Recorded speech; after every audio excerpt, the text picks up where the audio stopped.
இந்த வீடியோ நான் அந்த பைக் எப்படி வாங்கினேன்னு சொல்லிட்டு ப்ராசஸிங் வீடியோ தாங்க சொல்கிறேன். ஃபஸ்ட்டு காலேஜ் படிக்கும்போது நான் பைக் வாசம் ரொம்பவே ஏங்கினேன்.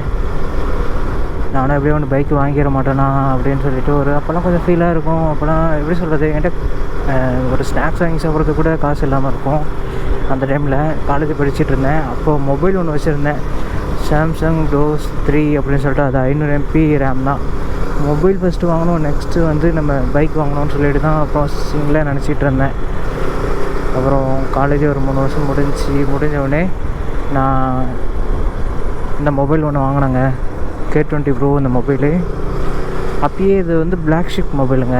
மொபைல் வாங்கிட்டு அதுக்கடுத்து பைக் எடுக்கலாம்னு சொல்லி தான் பிளானிங்கு. அதுக்கப்புறம் வீட்டு சுச்சுவேஷன்னால் நம்ம கம்பெனியில் வேலை செஞ்ச அமௌண்ட் வந்து வேறு ஒரு இடத்துல கொடுக்க வேண்டியதாகி போச்சு. அப்புறம் அப்படியே ஒரு 3 வருஷம் போச்சு. கம்பெனியில் வேலைக்கு போனப்போ 2019 தான் காலேஜ் முடித்தேன். அதிலிருந்து ஒரு 2022 வரைக்கும் வேலை செஞ்சேன். இப்போ 2022க்கு மேலே தான் நம்ம ஒரு பிளாக் சேனல் ஆரம்பிக்கலாம் அப்படின்னு சொல்லிட்டு மைண்டில் தோணுச்சு. அப்போது நல்லா பைக் வேணும், ட்ராவல் பிளாக் போடலாம், லைஃப் ஸ்டைல் பிளாக் போடலாம் அப்படின்னு நினச்சிட்டு இருந்தேன். அதுக்கு முன்னாடிலாம் யூடியூப் சேனலை எப்படியா ரன் பண்ணணும் அப்படின்னு நான் நினச்சிக்கிட்டேங்க.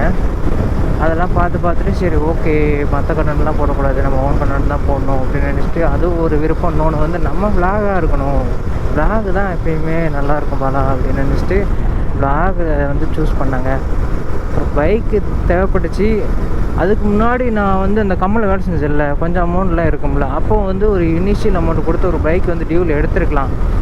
என்னோடய மைண்ட் செட் எப்படி இருந்துச்சுன்னா, நம்ம பைக்கு நம்ம எடுத்து என்ன பண்ண போகிறோம், நம்மளே கம்பெனியில் வேலை செஞ்சுட்டு போகிறோம், சும்மா தானே வீட்டில் இருக்க போகுது அப்படின்னு நினச்சிட்டு இருந்தேன். அப்படியே நாள் தள்ளி போயிடுச்சு. அதுக்கப்புறம் சேனலை ஆரம்பித்தேன். அப்புறம் சேனலை ஆரம்பிக்கிறதுக்கு முன்னாடி நான் ஒரு கம்பெனியில் வேலை செஞ்சேன். நான் தனியாக பர்சனலாக லீவ் கேட்டால் கூட கொடுக்க மாட்றாங்க. நான் வந்து என்னோடய பர்சனல் ஒர்க் நிறையா இருக்குது அப்படின்னு சொல்லிட்டு மாதத்தில் ஒரு 3 லீவு கேட்டால் கூட கொடுக்க மாட்டாங்கங்க. போனதே கான்ட்ராக்ட்டு, சம்பளமே 13-14 தான். அதுக்கே ரொம்ப பண்ணாங்க. அவாடான்னு சொல்லிட்டு கம்பெனியே வேணான்னு சொல்லிட்டு கம்பெனி ஃபுல்லாக ரிலீவ் ஆகிட்டு அப்படி தான் டெலிவரி ஒர்க் போயிருந்தேன். இந்த டெலிவரி ஒர்க்கு வந்து சேனல் வந்து இன்னொரு சேனலில் இருக்குங்க. நம்ம சேனல் ஆரம்பிச்சுட்டு அதுக்கடுத்து நம்ம பைக் வாங்கிக்கலான்னு சொல்லிட்டு தான் மைண்டில் இருந்துச்சு. சேனலை ஆரம்பிச்சுட்டு அதுக்கடுத்து பார்க்கும்போது அதில் கொஞ்சம் கமிட்மெண்ட் வந்துருச்சு. ஏன்னா நகை கொஞ்சம் அடகல் இருந்துச்சா, அந்த நகையை வந்து கட்டிட்டு நகையோடைய வட்டி கொஞ்சம் கட்டணும். அதுவே ஒரு 30,000 பக்கமாக அது வந்துருச்சு. அது நெக்ஸ்ட்டு வந்து நான் அப்போது பைக் ஒன்று எடுத்துருந்தேன், சேனலில் ஒரு பைக்கு. அந்த பைக்கு வந்து இன்ஜின் வேலை வச்சிருச்சு.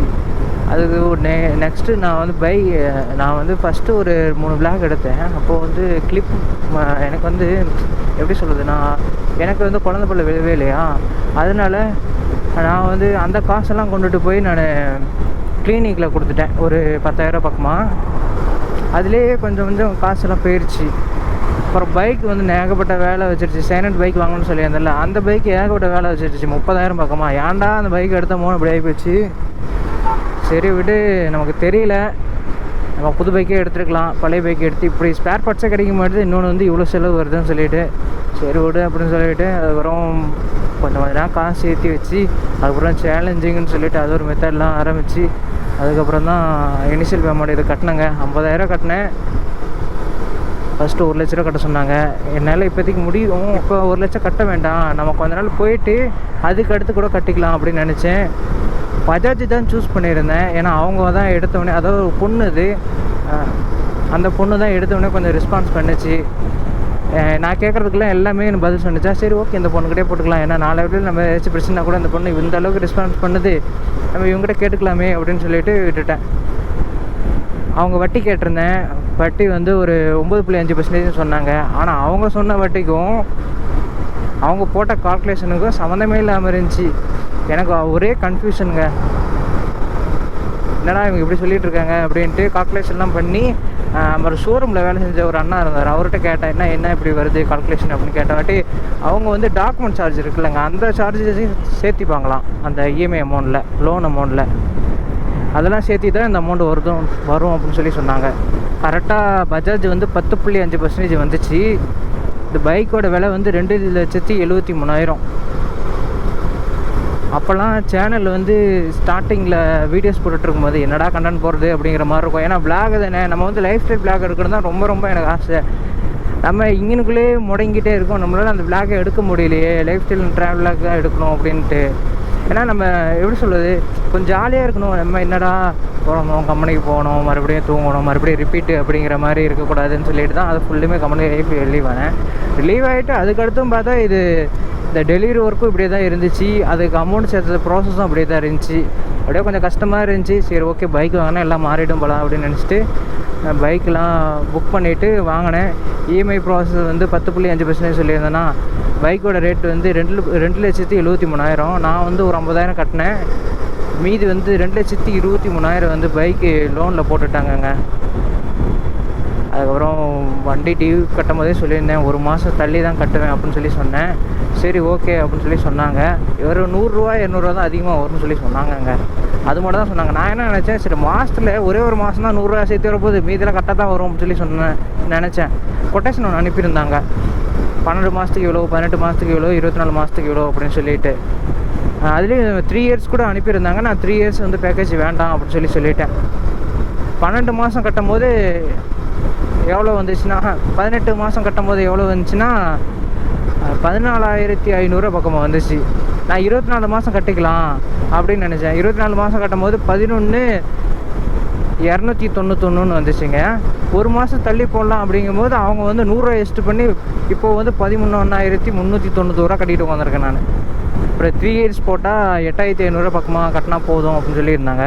எனக்கு 3 இயர்ஸ்லாம் வேணாம், அந்த பைக்லேயே வந்து நான் முடங்கி கட முடியாது, மறுபடியும் எனக்கு நிறையா செலவுகள் இருக்குது அப்படின்னு சொல்லிட்டு தான் இந்த பைக்கை வந்து நான் அந்த 2 வருஷத்துக்கான டியூ நான் போட்டுக்கிட்டேங்க.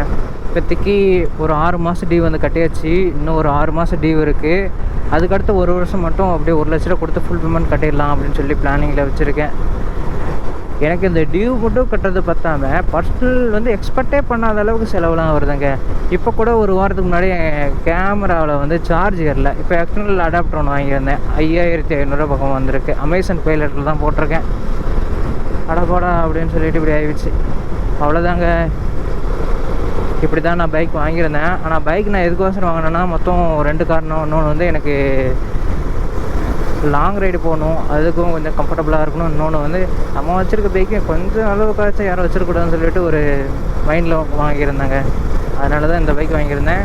மொத்தம் நான் 2 லட்சம் to 3 லட்சம்குள்ளே தான் பிளான் பண்ணியிருந்தேன். ஃபஸ்ட் எடுத்தோடனே 5 லட்சம் 6 லட்சம்லாம் பிளான் பண்ணேன். அதெல்லாம் வாங்கி கட்டிடலாம், ஆனால் கட்டிகிட்டே தான் உட்காந்துருக்க முடியும். அதுக்கடுத்து நம்ம நினச்சதெல்லாம் எதுவும் நடக்காதுன்னு சொல்லிவிட்டு சரி ஓகே, நம்ம டியூக் 250 கரெக்டாக இருக்குது. மொத்தம் 2 விஷயம். ஒரு விஷயம் வந்து பைக்கு வந்து இந்த டைமில் ரிலீஸ் ஆன பைக்காக இருக்கணும். இன்னொரு விஷயம் வந்து அந்த பைக் வந்து ஒர்த்தாக இருக்கணும், எல்லாத்துக்கும் பிடிச்ச மாதிரி பைக்காக இருக்கணும் அப்படின்னு நினச்சேங்க. மொத்தம் 2 விஷயம் கரெக்டாக நினைக்கும் போது டியூக் 250, டியூக் 390, அப்புறம் எக்ஸ்ட்ரீம் 250, அதுக்கப்புறம் புதுசாக ரிலீஸ் ஆகும்போது RTR 310 கூட வந்துச்சு. எனக்கு அது மேலாம் க்ரஷ் இல்லை. டியூக் மேலே கொஞ்சம் க்ரஷ்ஷாக இருந்துச்சு. ஏன்னா அவங்க வந்து 2 பிராண்டு மட்டும் தான் வச்சுருக்காங்க. ஒன்று RC, இன்னொன்று வந்து டியூக்கு. இதை மட்டுமே வச்சு நல்லாவே முன்னேற்றுறாங்களா. நமக்கு அந்த கம்பெனி வந்து எனக்கு ரொம்ப பிடிச்சிருந்துச்சி. அது இந்தியா கம்பெனியாக இல்லைனாலுமே எனக்கு அவங்களோட ப்ரொசீஜர் எனக்கு ரொம்ப பிடிச்சிருந்துச்சி. பைக் வாங்கின வாட்டி இந்த பைக் இன்னுமே ரொம்ப பிடிச்சிருச்சிங்க எனக்கு. ஏன்னா இதில் இருக்கிற நட்டு இருக்குல்ல, அந்த நட்டை கூட பார்த்து டிசைன் பண்ணிருக்காங்கல்ல, அதனால். சரி ஓகேங்க, இந்த வீடியோ தான் பண்ணிக்கிறேன்.